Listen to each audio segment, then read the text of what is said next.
Alors quand on hérite quelque part d'un tel patrimoine historique et spirituel, on ne peut pas se limiter à une seule composante. Il faut avoir en mémoire que ce lieu spirituel, même s'il n'est plus occupé par les moines aujourd'hui, mérite une attention toute particulière sur ce point. Le côté historique aussi mérite d'être mis en avant, et donc à travers l'ensemble des manifestations que l'on va proposer, eh bien chacun puisse se retrouver une activité culturelle, un cheminement spirituel ou une activité festive ou de loisirs. François Pellissier, propriétaire du domaine de l'abbaye de Mézières. Thomas Pellissier, directeur général du domaine de l'abbaye de Mézières.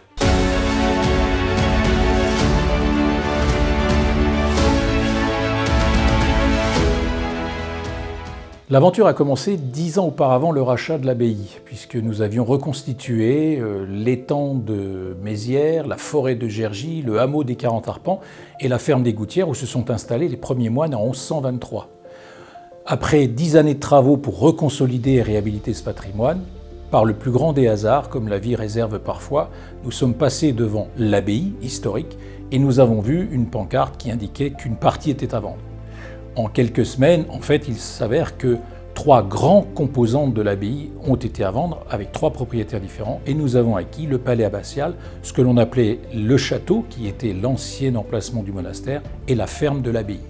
Nous avons donc pu acquérir l'ensemble de ce complément de patrimoine pour redonner à l'abbaye de Mézières la complétude d'une grande partie de son patrimoine à la Révolution française. Alors, il est évident que gérer un domaine aussi exceptionnel qui allie à la fois une histoire, une dimension spirituelle, une relation très forte avec la nature, nécessite de pouvoir organiser un certain nombre de manifestations qui intéressent tous les publics. Cela va de la location haut de gamme pour des événements prestigieux, de grands mariages, des conventions d'entreprise, des séminaires et même des séjours pour particuliers, jusqu'à des opérations et des manifestations grand public. Nous organisons la grande médiévale des 900 ans, où pendant 2 jours, c'est un week-end de festivités historiques en souvenir effectivement de tout ce passé de la Bourgogne, mais aussi de l'abbaye qui sera célébrée. Et puis ce sont des séjours à thème directement liés sur la nature, la découverte des étangs, la redécouverte de la forêt, du milieu naturel, l'alimentation saine avec la ferme, et ainsi un certain nombre d'événements destinés à attirer tout public et de redonner ce rayonnement extraordinaire qu'est fut celui de l'abbaye, aussi bien sur les aspects spirituels qu'historiques que naturels. Alors, lorsqu'on devient propriétaire d'un tel domaine avec 900 ans d'histoire,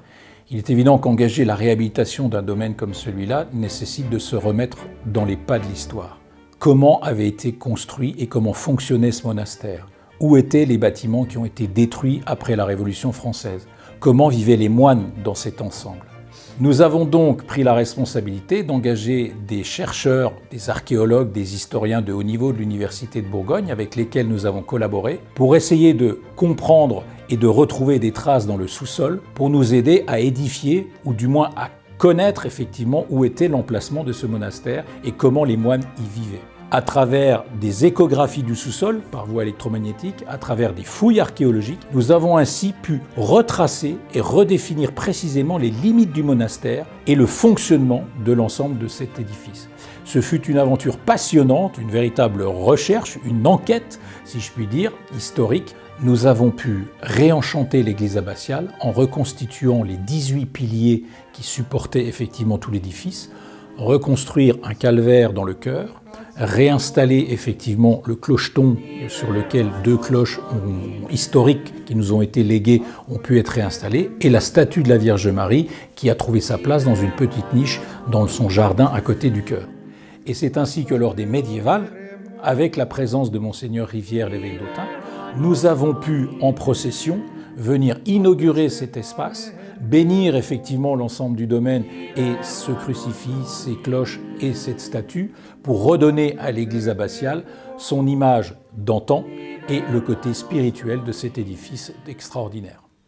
Alors lors de l'acquisition, il y avait 3 grandes parties, le palais abbatial, le château et la ferme. Le palais abbatial était dans une tenue tout à fait correcte, mais c'était une maison privée qu'il a fallu transformer pour accueillir du public. Le château, avec ses différentes composantes, était dans un niveau très inégal. Les dépendances étaient abandonnées, la grange était carrément en service pour du dépôt agricole. Seul le château, avec un habitat intérieur du 19e siècle, était utilisable. Et puis la ferme était totalement dans un état d'abandon. Donc ce fut une opération de reconquête très importante, pour ne pas dire un projet pharaonique qu'il a fallu engager pour restaurer une dizaine de bâtiments de l'ensemble du domaine de l'abbaye. Alors pour engager une telle restauration, c'est un projet assez complexe parce qu'il faut savoir quel bâtiment vous gardez, quel bâtiment vous détruisez, quel bâtiment mérite une attention historique et spirituelle particulière par rapport à des bâtiments de commodité fonctionnelle plus classiques. Encore une fois, grâce aux historiens et aux archéologues, on a pu effectivement faire ce travail très fin pour définir le niveau qualitatif de restauration du château, bien évidemment, et des caves sur lesquelles on a vraiment mis là des investissements majeurs. On a restauré toute la cuverie. On a créé une orangerie, on a créé un village des novices, en mémoire aux moines qui pendant un siècle ont habité des cabanes de branches pendant qu'ils construisaient le monastère. Et donc c'est un ensemble très mosaïque qui a fait l'objet d'une attention toute particulière et nécessité des investissements très lourds, vous vous en doutez, pour redonner à cet héritage le passé glorieux, même s'il est aujourd'hui réhabilité avec élégance, mais avec sobriété. Dans les 10 prochaines années, notre ambition serait de redonner à cet ensemble patrimonial